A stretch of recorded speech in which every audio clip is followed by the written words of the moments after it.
Apreciada comunidad académica, distintos estamentos universitarios, ya sea docentes, estudiantes, talento humano que esté interesado en este tema, reciban un cordial saludo. Hoy hablaremos de algo fundamental y es la importancia de la radiobiología en el sector de la radioprotección. Y es que comprender efectivamente cuál es esa interacción de la radiación ionizante con su entorno, con el organismo, con el tejido, con la célula, es fundamental para comprender los efectos. Como introducción, pues vamos a tener en cuenta que queremos a través de esta exposición conocer la importancia de la radiobiología al interior de los procesos de interacción de la radiación ionizante y esa interacción de radiación con el tejido. Como objetivo tenemos uno general, que es reconocer las características de la radiobiología y el papel fundamental que ésta adquiere al interior de la radioprotección, y tres específicos. Dentro de ellos, pues, cabe señalar que queremos acatar y respetar la guía de actividades y rúbrica de evaluación, identificar conceptos de radiobiología, conocer patologías que están asociadas a los efectos deterministas y efectos estocásticos. Ahora bien, digamos que hay bastantes por así decirlo, actividades dentro de la guía que son muy repetitivas. Entonces, por ejemplo, actividad 1 está asociada o está ligada con la actividad 2 y la 10 y viceversa. Entonces, la idea es englobar todo dentro de una sola diapositiva y poder exponerlo de forma más adecuada y limitando también tiempo. Entonces, existen unos efectos que podríamos determinarlos o llamarlos deterministas, los cuales suceden de forma posterior a la radiación. ¿Esto qué quiere decir? Que vamos a sufrir algunos efectos o de algunos problemas pues posterior a la radiación, no es más.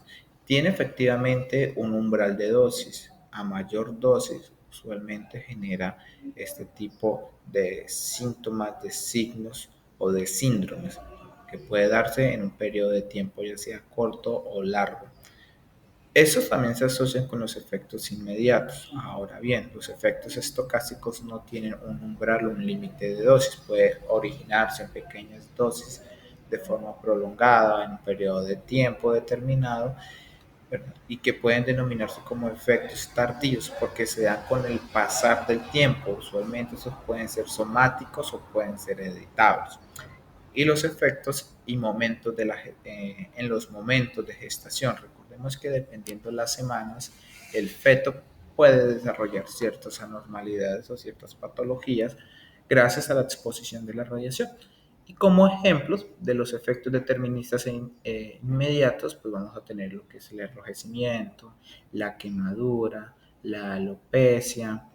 También vamos a tener algo llamado síndrome de irradiación aguda, que usualmente tiene unos síntomas muy comunes, por así decirlo.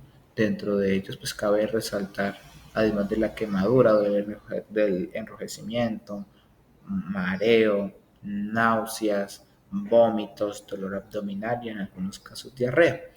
Este síndrome de irradiación aguda puede, digamos que, acabarse en los siguientes días, en las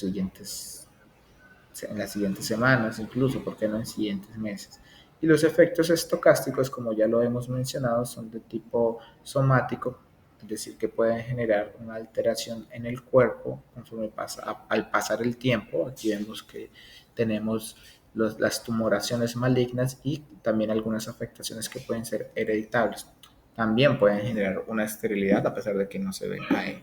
Y existen también unos efectos en el momento de gestación, en donde el feto, dependiendo de las semanas, puede generar un aborto espontáneo, una malformación, problemas de salud mental o después de la semana 26 problemas que también están asociados ya con la vida adulta.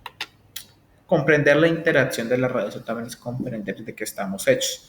Y aquí pues podemos ver que nuestro cuerpo humano está hecho de elementos químicos, no es más, ¿cierto? Usualmente siempre nos dicen que el cuerpo en su gran mayoría, el 80% es agua, pero pues esas moléculas de agua tienen también unos compuestos a base de oxígeno, de hidrógeno, y como podemos ver, estos son los porcentajes mayoritarios. Ahora bien, también tenemos unos minoritarios y unos oligoelementos que pueden generar una interacción o que también pueden ser muy radiactivos, pueden ser radiactivos en menor escala.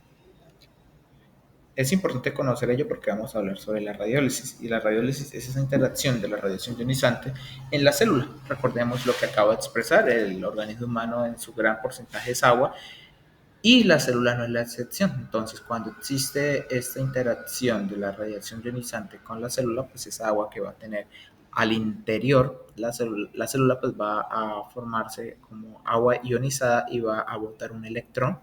Esta agua ionizada pues no va a poder contener esa forma, por ende pues va a liberarse, y al liberarse pues va a generar unas nuevas moléculas, ¿verdad? O un radical de hidroxilo o un protón.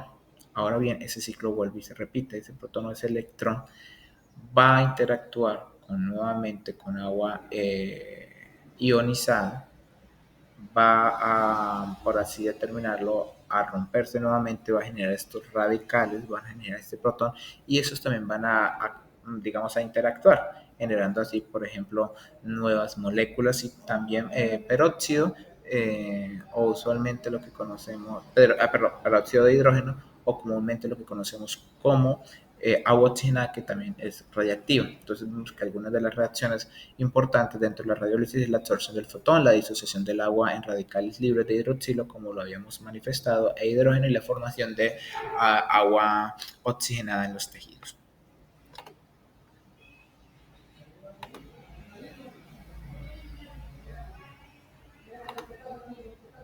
Listo, pasamos a lo que es la división celular.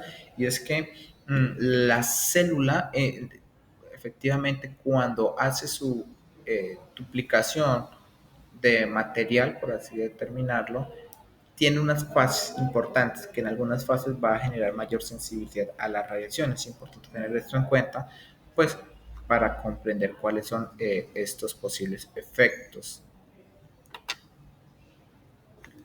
La transferencia lineal de energía, eficacia biológica y relativa son factores que afectan la radiosensibilidad. Efectivamente, sí. Recordemos que el organismo, dependiendo de la fase de la división celular, pues va a ser mayor susceptible o va a generar mayor sensibilidad.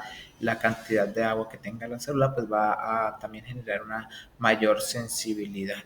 Entonces, realmente también hay algunos factores físicos, ¿verdad? Como la utilización de elementos de protección, que van a generar o no una mayor radiosensibilidad al interior de la célula. Entonces, efectivamente sí van a jugar un papel fundamental en lo que es la sensibilidad a la radiación ionizante.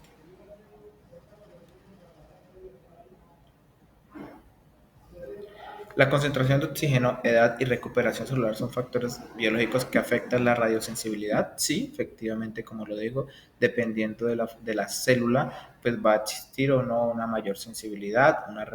También vamos a tener en cuenta unas características como la relación núcleo y citoplasma, en donde pues aumenta la relación o la interacción de la radiación cuando la célula es grande, es decir, que es muy acuosa o es más grande el citoplasma, por así decirlo, de lo habitual.